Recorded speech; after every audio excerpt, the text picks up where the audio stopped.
Hey everyone, welcome back to the channel. My name's David and this is Big Kahuna Sports Cards. So today we're gonna finish up everything that we've been doing with this pack of cards right here. This is the 1989 Bowman baseball set of cards. There are 484 cards in this pack. I've been trying to go through them 10 at a time in all of the YouTube shorts that you've probably seen, but as you can probably guess, it's going really slow. So I'm just going to do one video where we just go through the rest of these all in one video. I'll probably take a time lapse, and then at the end I'll do a top 10 cards that I found from this set, and I'll give you a review and if it's worth your time going through old card sets like this, seeing if there's anything valuable that comes from it. So hang tight and we'll dive in.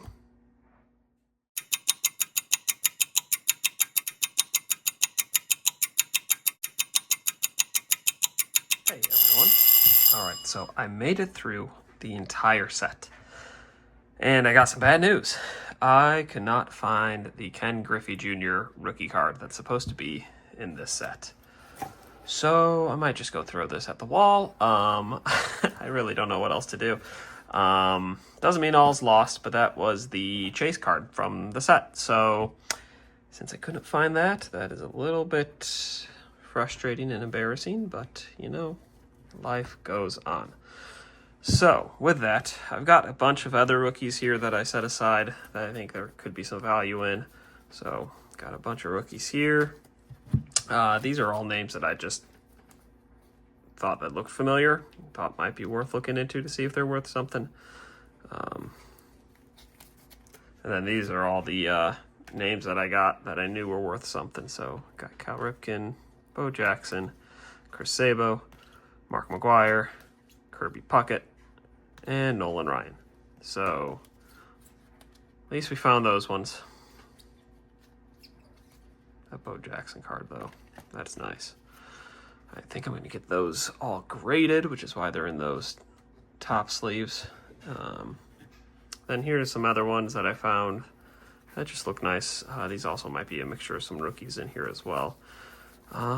So yeah, I'm going to take another minute to organize this all, and then I will start going through my top 10 favorite cards in here, and you'll see what you get. All right, we're back, everyone. Thanks for bearing with me. So I've collected my top 10 cards from this set.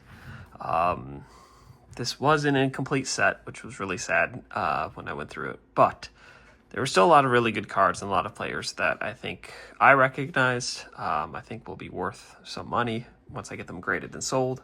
So yeah, all in all, not a terrible project to go through them. It was really cool hearing some names that I haven't heard of in a long time.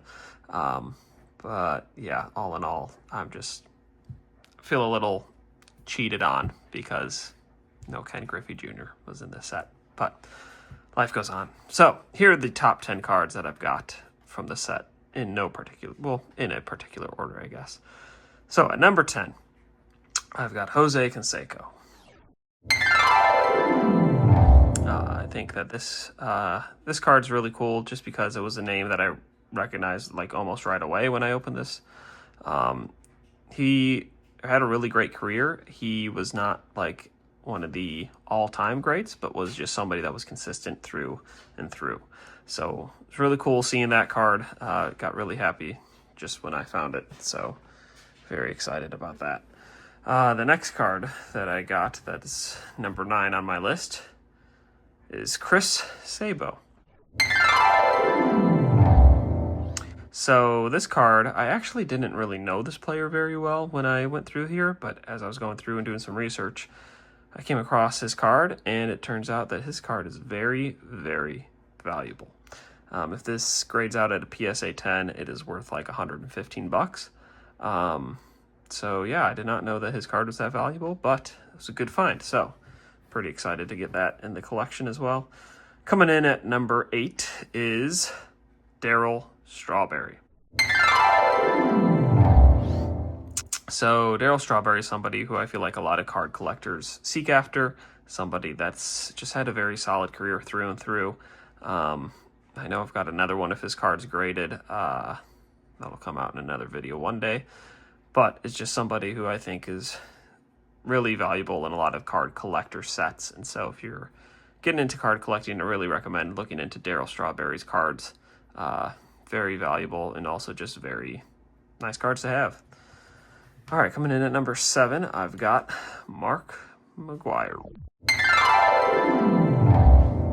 So Mark McGwire is somebody that my dad really looked up to a lot growing up, and somebody that he just thought was one of the best batters of all time.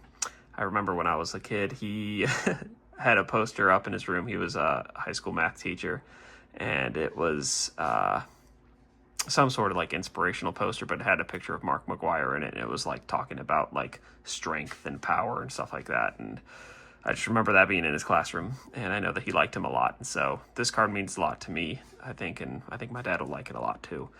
So yeah, Mark McGwire comes in at number 7 on the list. Coming in at number 6 would be Cal Ripken. This is just somebody who I feel like is a pretty household name nowadays. Somebody who was just a solid player through and through. He's also just become a really good collector's item to seek after. So yeah, very excited to have him in the set as well. So number 6, Cal Ripken. Coming in at number 5, this one is a little more personal to me and probably wouldn't crack a lot of other people's tops 5, but here we are. So I've got Roger Clemens. Yeah, I think this might be a surprise for some people, but Roger Clemens is somebody that I kind of looked up to growing up a lot. Back when me and my brother were younger, we kind of disagreed on some things. He was a Steelers fan and also a Yankees fan, and obviously I'm a Browns fan. But his Yankee fandom made me really want to become a Red Sox fan.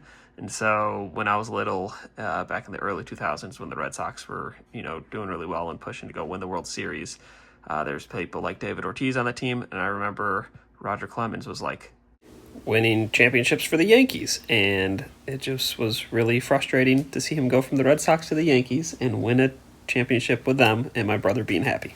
So that's probably why he's on my top 10 list. And then coming in at number 4, I've got Nolan Ryan. I think this is another good collector card to have, something that could grade out really well for me, something that I think, just a lot of people really like to collect, so I'm really excited to have that in the set. I've got a few other Nolan Ryan cards, but it's just nice having another one to add to the collection, so coming in at number 4. And number 3, I've got Kirby Puckett. Another really just great batter back in the day, and this is also another good collector card to have. This one could grade out at PSA 10, would be worth, I think, about $50 if I remember correctly, so something that is worth the time, worth holding on to and collecting, so really excited to have that. And then coming in at number 2 was a rookie that I didn't even know was in this set as a rookie. Somebody who I think just really had a great career, and that would be Gary Sheffield. Yeah, I remember growing up, me and my brother used to play a baseball game on the original Xbox called Slugfest, and Gary Sheffield was like one of the best players on that game. So it's really cool seeing his rookie card in here, and it actually could grade out really well and be something very valuable to hold on to. So excited to have that one here as well. And then obviously coming in at number 1, this should be no surprise, would be Bo Jackson. This card is just really, really cool. Everybody knows and everybody loves Bo Jackson. While his career may not have been the longest, it was one that burned really hot, and he was just an awesome player. So excited to hold on to this one. I want to get it graded, see what it's worth. Hopefully it can come out at a PSA 10. The corners look good. I don't really see any blemishes or marks on it, so we'll see. I'll probably send it in at some point. And I send all my cards in through GameStop, by the way, to get them graded. So if you've not done that or aren't sure how to go through the PSA process, it's really helpful for beginners getting into the collecting game. So I'll probably send in most of these, if not all of them, through GameStop to get them graded. So there you have it. Let me know what you think in the comments. Thanks.